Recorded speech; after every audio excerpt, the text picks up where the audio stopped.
Друзья, здравствуйте. Сегодня у нас необычный выпуск.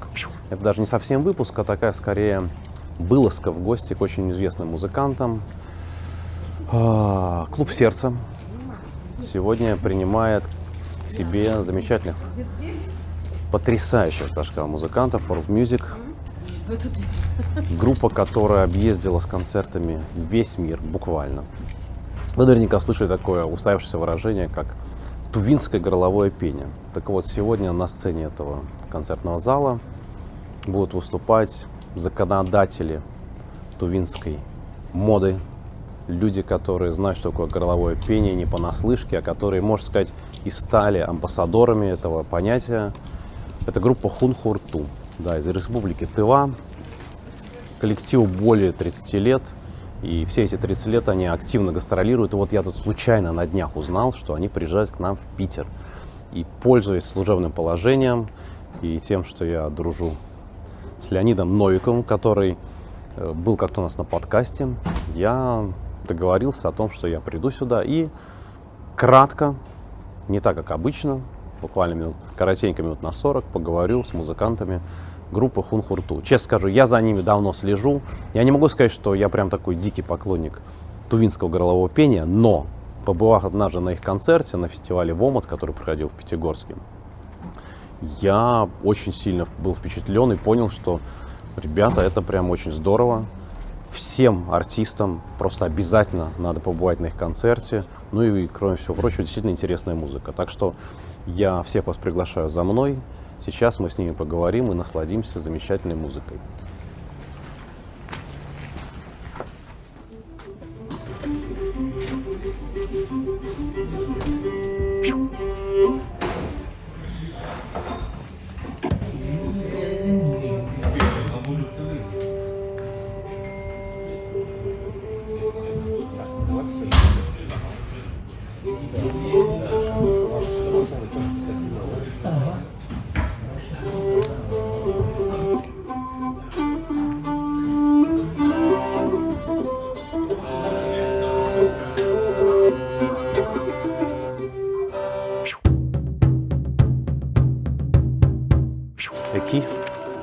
Окей. Да, очень приятно всех видеть здесь, в Санкт-Петербурге. Извините, что так спонтанно. Вообще обычно у нас передача, куда мы приглашаем людей, и так все, у нас студия, красиво, разговариваем долго, иногда даже играем музыку. В этот раз я очень поздно узнал, что вы приезжаете, поэтому решил воспользоваться уникальной возможностью, то, что Оксана согласилась с вашим, я так понимаю, участием. Вот, так что очень рад вас здесь видеть. Будет не так много вопросов, но, понимаете, накопилось много вопросов. Здесь много людей, которые увлекаются горловым пением. Для вас, я понимаю, что это уже, наверное, надоело, все эти вопросы, горловое пение. Но, с другой стороны, приезжаете в город, абсолютно не тувинский. Я вам гарантирую, что здесь несколько сотен человек, которые считают себя, ну, не гуру, но людьми, которые профессионально могут петь горловым пением. Вот какое у вас отношение к этому? Встречали вы таких людей, например? Ну, по всему миру практически. То есть в этом ничего нету. Есть люди, которые на самом деле увлекаются, и мы всегда говорим, что разбудить в себе эти звуки, почему нет, и это твое тело, твоя душа. Почему? Как у каждого как сложится, вот и все. Здесь мы же не говорим, не делаем претензий к профессионализму какому-то. Человек пытается осознать себя в звуке, это уже хорошо. Неважно, это будет певец или просто рабочий. Так же, как у нас все поют, там, независимо от этого. Ну, смотрите, вы музыканты. Мы артисты. Мы можем вас назвать профессиональными музыканты, да, потому что вы ездите по всему миру, у вас солдауты, люди приходят на ваши концерты. И как, ну, это же, знаете, как с йогой, понимаете? Есть много людей, которые занимаются йогой, как гимнастикой. А есть йоги, которые достигли небывалого мастерства, и ты просто не можешь вот взять и за 2 дня стать йогом, понимаете? Вот мне кажется, вот это сравнение примерно такое же. Вот встречали вы такой же уровень профессионализма среди людей, не являющихся тувинцами? Бывало. Мне кажется, все равно это сложно. Нет, мы внутри все равно это вычисляем, все это. А бывало, что вот на самом деле иллюзия создана полностью, что человек уже так. Ну, есть, да, бывали увлеченные. Иллюзия, да. Да. Ну хорошо, а не иллюзия? Понимаете, это же не вопрос там. Там надо просто родиться этим. Родиться тувинцем, впитать с молоком это все, жить там. И дело не только в горловом пении, дело вообще в той атмосфере, где человек вырос. Эти горы, это природа, это базовое состояние, которое ничем не сможешь заменить просто. Там буквально каждая нота и каждый звук, слово даже, они имеют ценность особую. Ну, я думаю, это же вам может сказать любой вообще фолк-музыкант, любой национальности, там какой-нибудь ирландец, который Всё играет правильно, свирели, да. скажет, ребята, Вот это и есть. Да. Мы об этом говорим. тогда у меня такой вопрос. Я когда, ну, я, в принципе, не могу сказать, что я прямо очень много слышал подобной музыки, но что-то, разумеется, попадалось. С некоторыми музыкантами я был знаком, и как при прослушивании я себя поймал на мысли, что есть... То есть вы называете вот все это хумей, да, когда вы поете?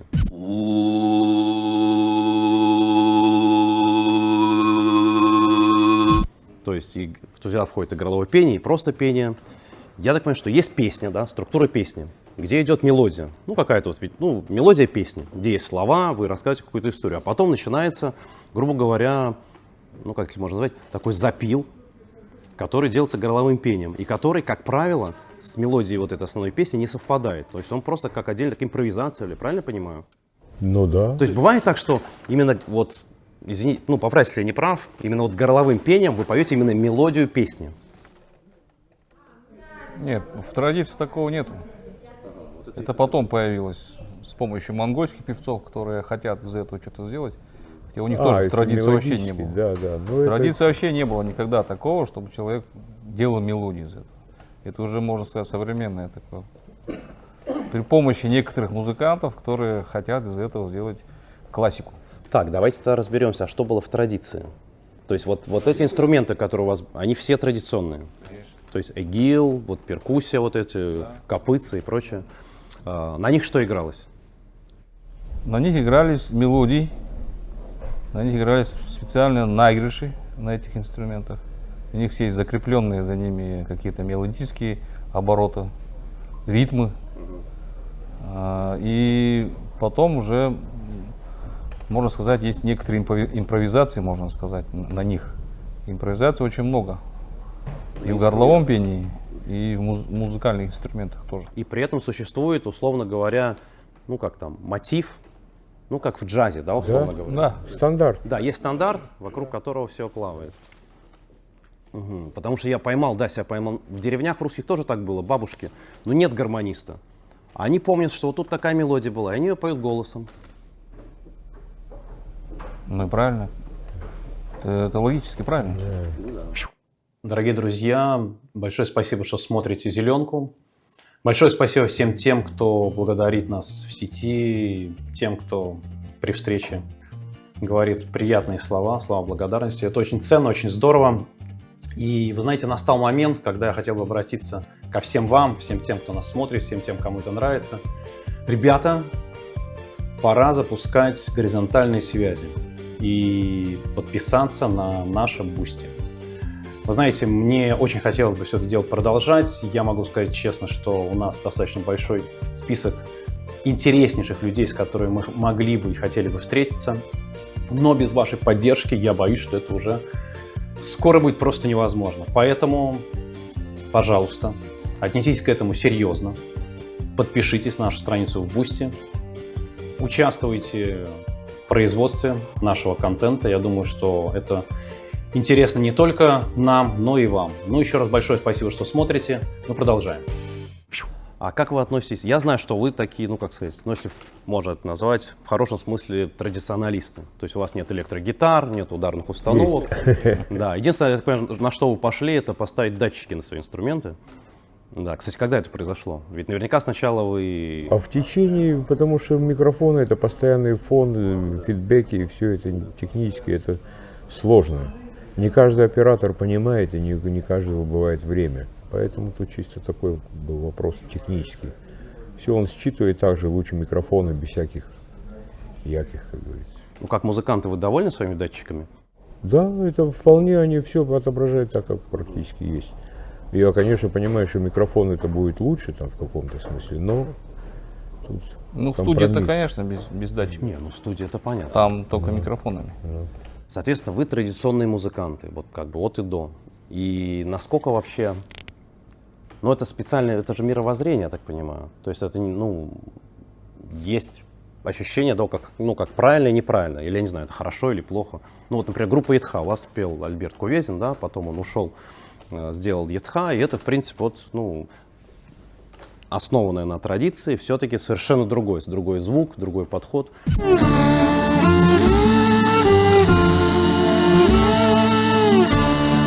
Ну, не будем говорить категории хорошо-плохо, но вот как вы к такому относитесь? То есть вот насколько вам это близко? И имеет ли это вообще смысл? Вообще, может быть, это ошибка, так не надо делать? Да не, в моем понимании это каждому свое, это вот и все. Тут особого ничего нету. Для меня, если это не интересно, я туда и не иду. И не слушаю это. Поэтому это дело вкуса. А я, в частности, хотел просто, чтобы вот как... Все равно в моем представлении был вот тот оркестр, который наши старики, там все равно ты можешь представить себе, как это могло бы быть. Так же вот как у меня отец, допустим, играл в компании где-то, как это могло быть, и это моя импровизация, все ничья. В этом прелесть. А вы застали, вот в Советском Союзе, просто здесь, в России, с традиционной музыкой, именно этнографической, было все очень сложно. То есть она была, скажем так, за периферией интереса обычных людей, ее не показывали ни по телевизору, нигде. То есть можно было про нее знать только если ты фольклорист, типа как Сергей Николаевич Старостин, вот он есть в экспедиции, он знает. В обычной жизни встретиться было практически невозможно. Вот у вас все-таки история именно этнографическая, вы ее застали, вы могли познакомиться с музыкантами, которые играли? Конечно, вот Кайголол играл в оркестре таких пожилых уже людей, которые именно носители и серьезные такие, они жили этим и процветали. Ну, то есть это были одни из таких наших. И вот это оркестр такой вот, на него тоже ориентируешься, все равно слышал, как это все. А это потом уже, вот как ты говоришь, вы говорите, стандарты, да, ты знаешь уже сотни, тысячи вариантов, возможностей ритмических, правильно, там, мелодических, все это накапливается, и это дает ту свободу, которую мы ищем сами просто. Вы знаете, интересный эффект вот у вашей музыки, она такая достаточно, то есть, можно сказать, бурдонная, в чем-то медитативная, но при этом очень светлая. Ощущение от нее достаточно светлое.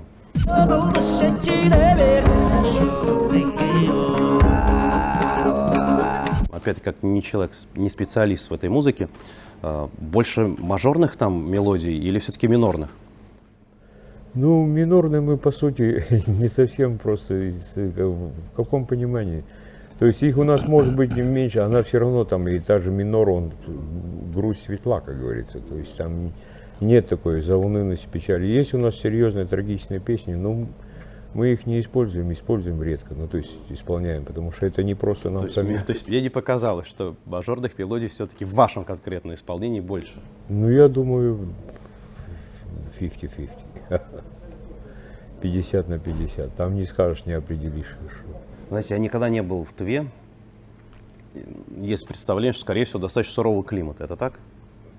Холодно. Прям экстремально холодно. Под 60 бывало, так что мы... Как эти вообще инструменты смогли до нас дожить? То есть, они же достаточно древние, я так понимаю, все-таки. Это... Судьбами вот таких людей, которые там маржимал, мастера, те, которые делали, кто-то там в деревнях, кто это, все равно не оставлялось. Много мужчин рукастых именно по дереву, по всему, поэтому тут от них и осталось многие. Вот все. Сейчас есть мастера, которые делают инструменты. Можно сказать, ИГИЛ, например. Да. Например, если я захотел купить себе ИГИЛ, надо идти к мастеру или есть магазин? В Петербурге невозможно купить ничего уже приличного в магазине. Есть, да? В Тыватоке. Да. Не, мастера все равно делают и сдают в магазины. Да. Да, и они делают. Вы достаточно много ездите то есть по разным странам, много инструментов с собой. Как справляетесь с багажом? Вот ИГИЛ — это очень хрупкий инструмент, его в багаж нельзя сдать. То есть надо только брать с собой вручную кладь. Что делаете? Ну, это мы до последнего времени так и делали, хитрили, то есть проходили, берегли, но сейчас это невозможно. Сейчас. Поэтому кейсы большие, тяжелые. Авиакейс. Сдаете, да? Вы знаете, что самое страшное там? Не то, что они сломают, это ладно, хуже, они потеряют. Тьфу-тьфу. Ну, не то, что этого не будет, но, понимаете, у нас одно лето было, 3 раза они теряли багаж. Каждый раз привозили, но каждый раз это было очень страшно, да. Я слышал, сейчас как же назывался ансамбль? Алтайкай. Это тоже ваши ребята, я правильно понимаю? Нет? Алтайцы, да. Алтайцы. Ну, у вас есть соседи, то есть есть все-таки пересечения какие-то культурные. Значит, парень, забыл, как же его звали, самый главный у них. Урмат, точно, да. Он говорит, ну да, мы собираемся, мы там соревнуемся. Я такой, в смысле соревнуетесь? Можете, ну, то есть есть какие-то соревнования по горловому пению? Или это он так просто неправильно выразился? Да это конкурсы, наверное. Да, у нас симпозиумы происходят, конкурсы, фестивали. И там какие-то, относительные соревнования. Ну, такого нет, как в Монголии, кто дольше и длиннее. Так бывает. Да, там просто в обморок падают. Там чемпионаты, да, происходят. Скажите, а цикличное дыхание вы используете во время? Не получится здесь. Да, это не тот случай. Это не тот случай. Еще вот несколько терминологических вопросов. Значит, я так понимаю, что, условно говоря, есть верхний, там, регистр, есть нижний. То есть обычно человек либо там, да? Вы как-то для себя, называете, так, вот, не знаю, у казаков, например, там, дишкант, там, самый-самый верхний голос. Или бас, бас-то понятно, бас. То есть у вас есть какое-то разделение? Ну вот это и есть 3 основных стиля, вот как вы говорили, хэмей, сыгыт это верхний и нижний это каргара. То есть основные базовые, они вот так. Еще субстили, то есть подстили, то есть смешанные. Уже 5 там будет. Они вместе могут, одновременно они звучат? Вот мы и говорим об этом, что умудряются совмещать, то есть высокую тесситуру с средней там. Или по-разному, допустим, этот нижний каргара, он будет у кого-то басовый, серьезный, там, нижний, а у кого-то такой чуть серединный такой. Там зависит от каждого, от нас. У всех все разное. То есть нет такого же, знаете, разделенные роли. Так, ты, значит, ты бас, ты там, условно говоря, наверху, как бы, и все. И я в твою тональность не лезу, ты в мой не лезь. То есть у вас уже есть распределены эти роли, или, например, появляется новая песня, и любой может в какой-то момент, слушай, а я вот хочу здесь вот так спеть. Или вы вообще это не обсуждаете? У вас репетиции бывают, извините, пожалуйста? Нет, распределение есть, конечно. Да, эту песню поешь ты, допустим, да, а эту песню я, например. И там просто подпевки какие-то могут быть. Все равно есть распределение, все равно есть понимание, как это сделать. Аранжировки вы делаете? Побольше, да, возможностей в этом, и тот и поет. Ну вот мы и наращиваем без репетиции за счет концертов аранжировки, то есть. Хорошо, вот у вас, извиняюсь, Радик, да? Пришел в группу лет 20 назад. То есть группа уже была состоявшаяся, пришел новый человек. Его же надо ввести в курс дела? Или он уже пришел подготовленный, все знал? Ну, все мы не знаем. Так что просто уже готов был, потому что в Ицхане много играли. И, то есть сам он, и, мне кажется, он все уже знал. А потом просто новые инструменты для него были. Это бызанчи, да, флейта. Освоил, и все, ему уже там. Я заметил, что я вообще, по-моему, не видел духовых у вас. У вас бывают духовые инструменты? Ну, кроме флейты и вот варгана. Варган, да. Аналог волынки, например, какая-нибудь тувинская волынка не было? Ну, у нас ИГИЛ выступает в этой какой-то, более, как считаю, он. Амырга. Ну, вот флейта ж. Варган чей все-таки инструмент? Я вот все-таки как не могу разобраться. Каждая народность говорит наш. Везде, по всему миру он. Поэтому.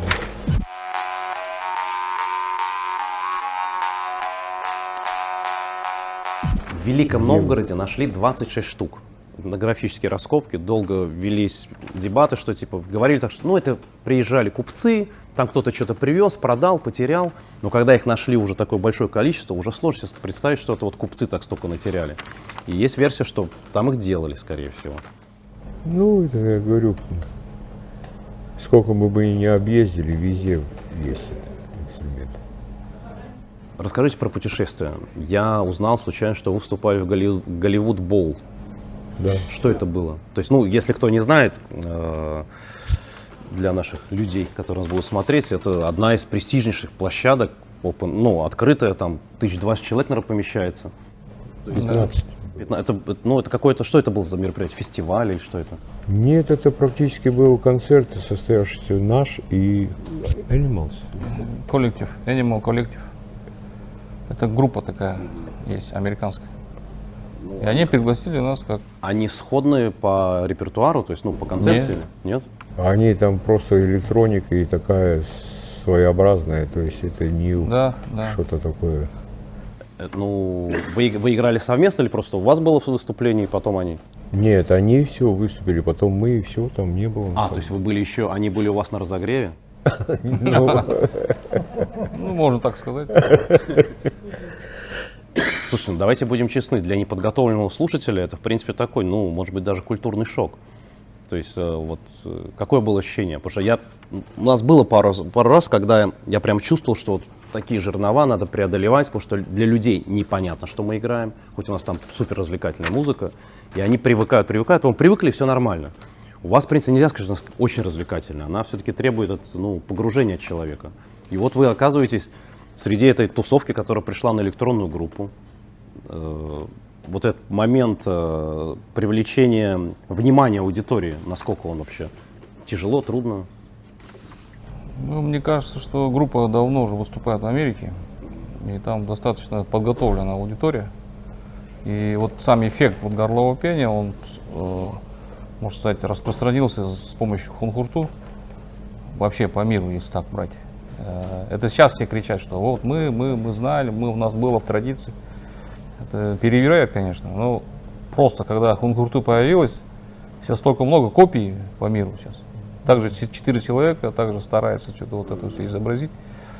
И вот достигли того периода, когда вот хунхурту может выступать, и все понимают, о чем идет речь, потому что все горловое пение, все знают, слышали так или иначе, мне кажется. Да. И можно просто сказать, что вот, да, приходишь, и там уже все понимают. Независимо. Ну, те, кто больше интеллектуалы, можно сказать, да, те, кто больше слушает музыку, они все знают. И будет слабо, наверное, если ты не знаешь горловое пение, а как ты не знаешь? Горловое пение самое же крутое. И вот они начинают потихоньку, особенно в Америке, там очень много, потому что сколько вы лет путешествовали в Америке, получается, 93-го, да? 93-го, да. Ну вот 93-го года, это 20 лет, как бы, и все, как бы, все там понимают, о чем идет речь. Это в основном концертные залы? Ну да. Ну, фестиваль, наверное, тоже, да? Да, Фестивали, конечно. фестивали крупные, Да. мелкие, небольшие. Там фестивалей-то много, на самом деле. Ну да, фестиваль у них там И сотни. там, в Канада основном, да. вышла туда, да. Слушайте, а мне показалось, или это мое такое, опять-таки, впечатление неофита? Значит, я забыл, как называется инструмент, который такой немножко квадратненький. Дошполур. Как? Дошполур. Ага. Когда вы на нем играете, ощущение, что такой риф, что-то то ли рок какой-то, то ли блюз. Вот давайте, вот кто у кого? Или это вообще параллельные вселенные, которые почему-то сошлись в одной точке? Не, это способ приема игры уже был древнее, чем все эти. То есть это инструменты. традиционно? Да? То есть вот этот риф, который там тум-бу-ду-дум-бу-ду-дум-бу-ду-дум. Тембельдей, да.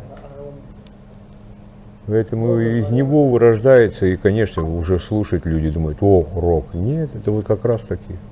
Ну, первая ассоциация, да? Да. Потому что все на самом деле такое уже изначальное. Все оттуда произошло, на самом деле, с традиционной музыки. Ну, мы, кстати, можем сейчас наблюдать. Мне кажется, традиционная музыка, ну вот если смотреть вот эту развитие типа развлекательного условно, но это все равно сейчас жанр стал. То есть традиционная музыка тоже это один из жанров музыки, который можно пойти послушать в концертном зале. И она, в принципе, в долгу, она выигрывает. Давайте так, все вот эти звезды, сегодня одна звезда, другая звезда, третья звезда, а, извиняюсь, хунхурту, вот 35 лет уже ездят и как бы и будут еще столько же ездить. То есть то, что я наблюдаю, если хорошая традиционная группа, там та же самая Сезария Евора, она же ездила десятилетиями. И никаких вопросов, понимаете, никто не будет сомневаться в ее...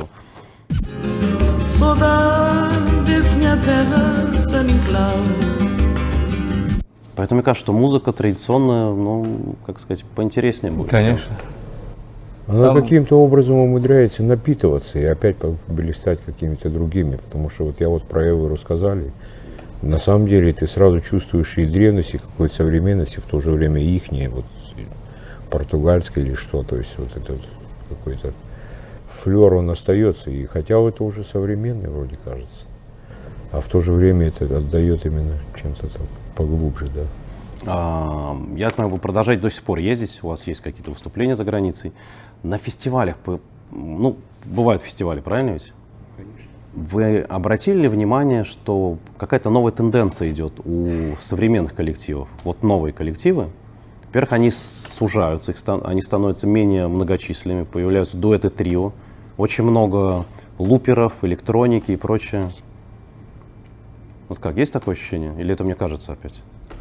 Да, мы сейчас были везде, и там в Швейцарии, в частности, вот эта электронная там, она горы сносит, то есть по звуку, то есть настолько сейчас уже все это увлечение пошло. Мне это вообще, в принципе, я не слушаю, ближе не подхожу, просто меня это нарушает как. Поэтому такая музыка мне не интересна, и все. А она серьезная, то есть она уже стоит такая, ну, рейв тот же, или все вот эти такие, все. В таком смысле мне не нравится развитие. А так вот именно в фольклоре где-то все, кто мешает, что-то там, все, очень много любопытного, интересного. Ну что-нибудь вот вы встречали за последних каких-нибудь поездок ваших? Какую-нибудь группу, которая, ребята, смотрите, вот супер, наши вообще люди. Ну, сложно ответить на такой вопрос. Потому что у каждого вкус разный. Не, я не требую, что, а ну-ка вот скажите хунхурту, вот все вместе, вот, что вы какую группу любите. Не, понятно, что у каждого, знаете, у нас в коллективе все разные. Кто-то любит джаз, понимаете, кто-то рок, кто-то еще что-то. Кто-то вообще ничего не любит. Это нормально. Не, ну, я просто, вот я недавно был на одном фестивале, и пару коллективов, ну, прямо классные. И почему-то все с арабским колоритом. То есть сейчас как-то вот пошла вот эта арабская тема, то ли, не знаю, какой-то в воздухе это витает. То есть ничего, ну так не вспомните, что попадалось бы, что стоит послушать, может порекомендовать людям. Ребята, вот обратите внимание, этот коллектив интересный. Сейчас быстро так навскидку и не скажешь, потому что я говорю, именно на фестивалях много интересных, просто не запоминаешь и все. А есть просто на самом деле именно молодое поколение такое дерзкое и интересное. То есть, потому что мастерство быстро растет. В такой музыке там будет это джаз-рок или что-либо там. Все уже достаточно так. И много интересных, вот мне нравится, то есть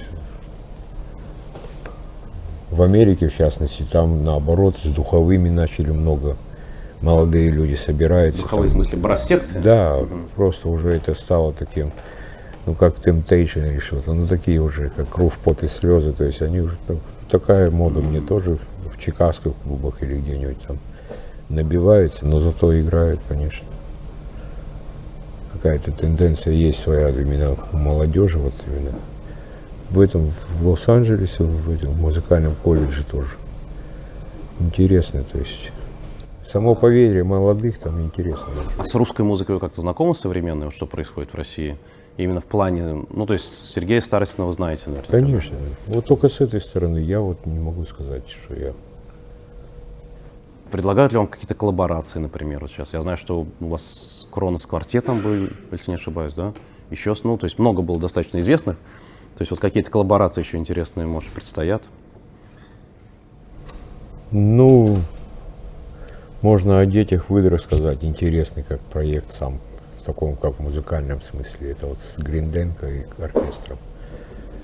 С Мартыновым, да. Ну, С кем еще раз? Мартынов. Владимир Мартынов. Проект большой, где камерный оркестр и хор. И мы играем тоже. Интересно. «Дети выдры» называется. По Название точно слышал. но- Велимиру Хлебникову. А Мартынов увлекается Хлебниковым. И то есть это прото-язык, прото-музыка. То есть он в этом русле работал. Ну, как бы делали проект интересный тоже. Слушайте, а тувинский язык вообще жив? Потому что я, ну, обратил внимание, что кто-то из вас по-тувински по телефону говорил, между друг с другом по-русски. То есть, ну, Конечно, жив, он нормально. в школах. В школах, Да, учится. В музыкальных школах учат играть на игиле? да. Да, есть сейчас. РШИ. Вон стоит преподаватель один из. Очень приятно, наконец-то. Здесь у нас все сложно, могу сказать, к сожалению. То есть, если хочешь пойти научиться играть, например, на гуслях, нет проблем, но только академические. Если хочешь играть на этнографических, будь добр сам, там что-нибудь изучай. Ну, достаточно много молодых тоже интересных. Вот. Ну, а как вы думаете, на государственном уровне, ну, сейчас вот есть тенденция, и считаю, что надо обязательно вот поддерживать. У меня другое мнение. Я считаю, что... это неплохо, когда тебя поддерживают, но возникает, знаете, такой момент привыкания, и люди уже считают, что тебе кто-то что-то должны тебе платить деньги, брать там зарплату и прочее. Мне кажется, что вообще музыка — это сама по себе уже награда. И то, что у тебя, например, есть возможность в коллективе играть музыку, ту, которая тебе нравится. Не кто-то там, дядя тебе сказал, ну-ка вот давай вот это. То есть это уже, в принципе, достаточный веский аргумент, чтобы этим заниматься. Вот как вам кажется, все-таки необходимо, чтобы государство присутствовало в жизни фольклорной и как-то вот это дело, поддерживало? Ну, например, как в Эстонии, вот нашей соседней, там есть фольклорные центры замечательные, потрясающие, классные концертные залы, куча коллективов фольклорных, разной степени интересности, и они все поддерживаются государством, очень серьезно, то есть деньги большие.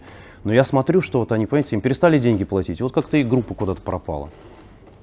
Ну да. Это один из сложнейших вопросов вообще, платить ли тогда в таком случае. Если бы как государство, как мы говорим о государстве еще со времен Греции, там, если преподаватель был, у него все было.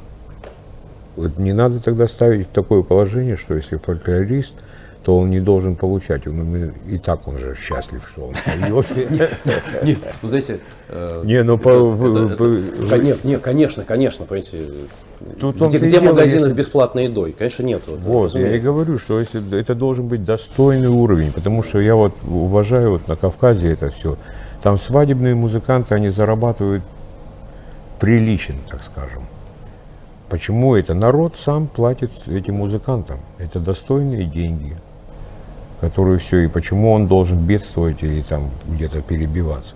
Слушайте, а вот интересный вопрос у меня возникает в связи с этим. Вот на Кавказе действительно вот эта традиционная история со свадьбами связанная, это то, куда они могут применять свои музыкальные навыки. А у вас? Где вы можете в Тыве применять вот то, чем вы занимаетесь? Вот как хунхурту, часто вы гастролируете у себя в республике? Ну, не так часто, скажем, но ездим, а в основном в столице концерты. Тут дело в том, что мы ездим везде, поэтому тут... Хорошо, давайте немножко тогда вот вынесем конкретно вас за скобки. Вот есть какая-то традиционная группа, вот где она может себя применить вот там, где они живут. Вот то есть если им где выступать. Сейчас это есть такой тувинский, Центр народной культуры. Он все состоит, у него здание, у него положение, государственный бюджет, на бюджете. Все, у них они занимаются трудами, языком, песнями, нотированием, все, то есть архивы, все. Они работают именно как центр тувинской культуры.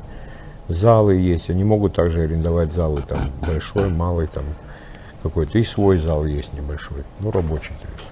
То есть там как центр культуры, как вот вы говорите, в Эстонии, то есть у нас тоже сейчас в полном, как говорится, государственном. Наверное, мой вопрос был даже про другое, но, например, там шотландская музыка, они под эту музыку, условно говоря, танцуют, вот есть танцы, там, не знаю, индийская музыка медитирует, тувинская музыка, она, вот какой ваш самый, как вам кажется, каким должен быть ваш зритель? То есть что вы ожидаете? Понятно, чтобы он внимательно слушал, это да. Но в принципе, в традиции как это было? То есть для чего это была музыка? Для танцев, для чего еще? Традиционная музыка, как правило, она все-таки сопровождала какие-то телодвижения. То есть как правило. Очень редко, чтобы это вообще никуда. И у нас также пий такой, да, танец. Все это связано с музыкой было. И поэтому тут, может быть, такого коллективного танца, образования такого не было, но это были ойтулаш, это вечеринки, там наверняка также танцевали, молодежь, это просто это связано тоже и с танцами, и все, но в основном, вы правильно сказали, это больше слушать, потому что это исторические песни какие-то об истории, о чувствах, все более такое, это, как сказать, Ну, от вашей музыки веет такой монументальностью, скажем так, безвременьем. А если, ну, какие-то песни, условно говоря, такие,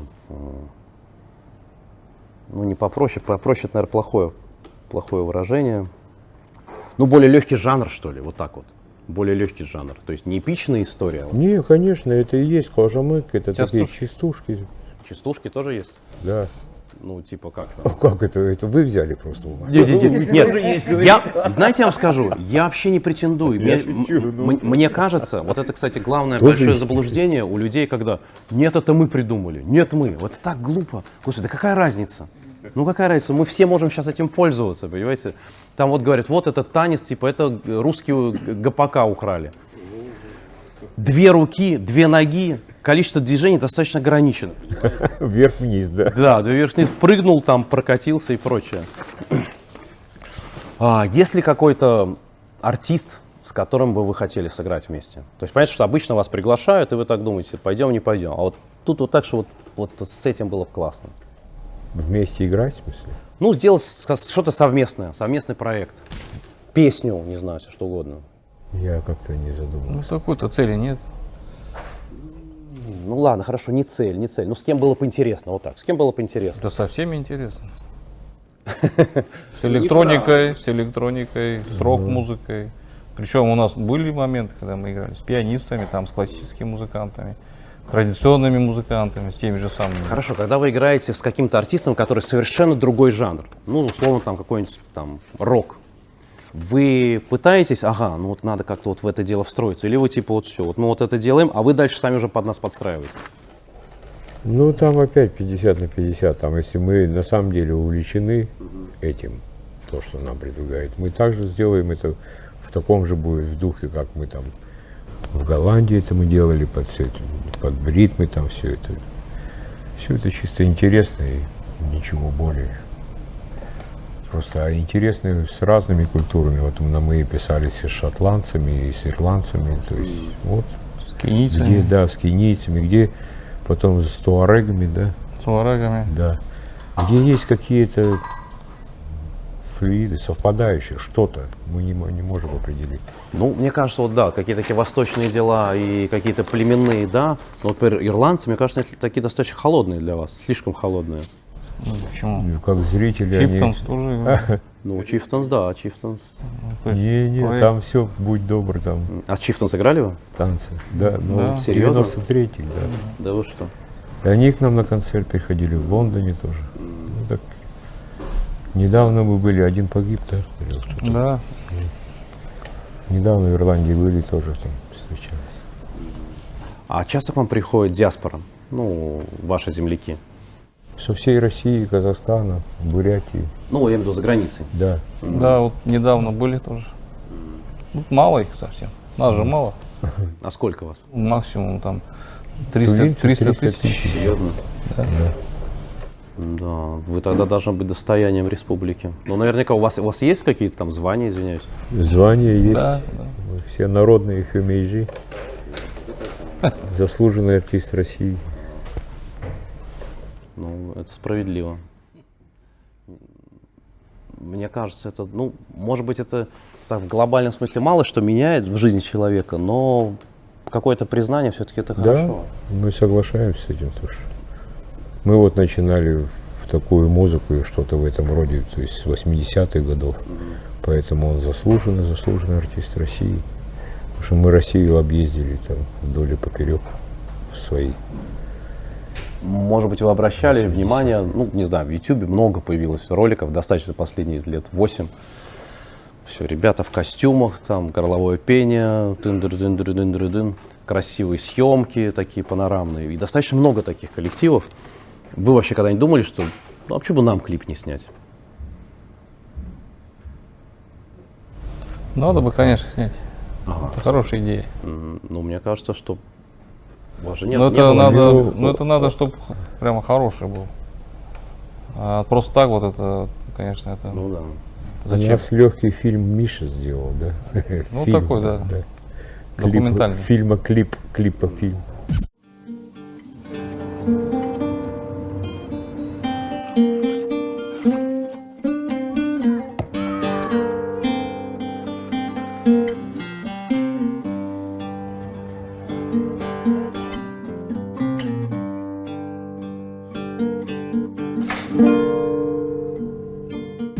сейчас, видите, сейчас мир, он сузился до одного клика мышки.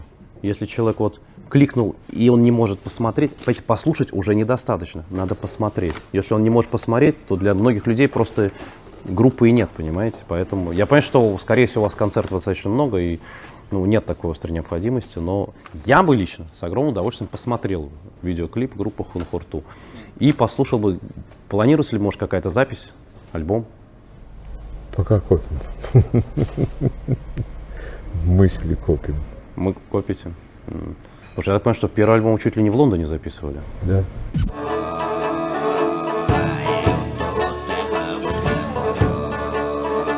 Как так получилось? А вот на фестиваль мы там поехали в 91-м, да. И там так получилось просто. Один знакомый англичанин маленькую студию свою имел просто. Ну и мой брат там говорит, давайте попробуем записать то, что у нас есть. Вот с Кайголовым, с Кувезиным. Получилось, и вот в Америке просто наш друг профессор просто предложил одной компании, говорит, вот есть такое.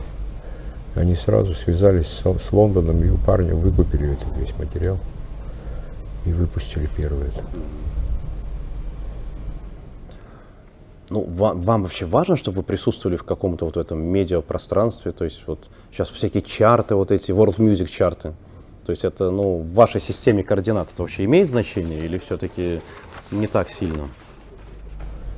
Ну, сейчас в связи вот с такой, по мне вот именно хочется, может быть, чуть увеличить это присутствие просто. Ну, потому что уже понимаешь, что это есть в этом какая-то не то, что необходимость, а одна из частей, потому что меня часто люди спрашивают, а вот там, где вас, там, что я не имею представления просто об этом. Только ради этого все, а так мне это... Ну, это не должно менять музыку, это просто способ донесения информации. К Ну сожалению, да, это вот, сейчас так. вот я и говорю, только может быть ради этого, а так... Ради этого что-то делать тоже, стараться. Когда и так без тебя это решается все. Ну, да. Мы же понимаем закулисную эту всю тему, когда кто-то убирает, между собой договаривается. То, что сейчас с Грэмми происходит, то, что сейчас со всеми вот этими престижными премиями, даже все равно же таки лобби некое. Ну, а вы следите за Грэмми тоже? Ну, бывает иногда, приходится. Ну, не прямо не следим, но знаем, что там, потому что мы же общаемся с промоутером, с организаторами и со всеми людьми, которые этим занимаются. Но у вас Кармен Риза же тоже. не было попыток, потому что, если я не ошибаюсь, есть процедура, когда ты можешь подать, точнее не ты, а твой лейбл американский, он должен стоять в какой-то там структуре, и он может подать твой альбом на Вот Грэмми. последний альбом с Дани Харрисоном и Карменом Ризо, сыном от этого Джорджа Харрисона, вот этот, который Fields of Harmony. Он на Грэмми подавался же. Да, они подавали. О. Но там, не знаю, не дошло, или что там произошло, мы не смогли понять. А вы там принимали участие? Ну, в этом альбоме.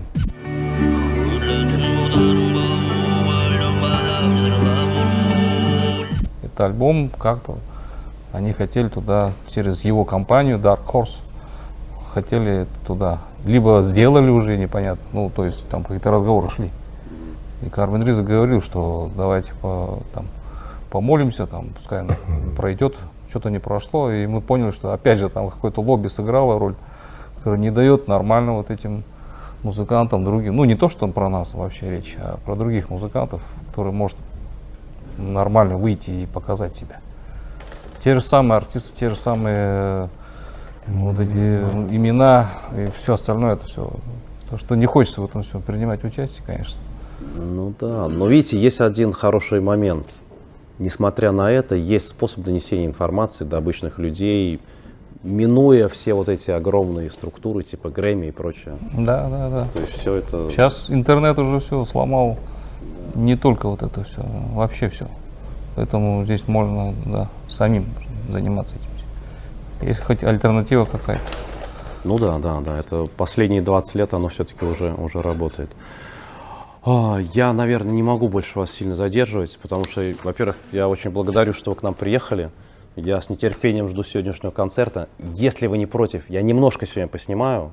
Буквально, ну вот, чтобы там проиллюстрировать. Вот, и пусть все у вас будет хорошо, и надеюсь, еще раз, много-много-много раз. Да. Всем спасибо.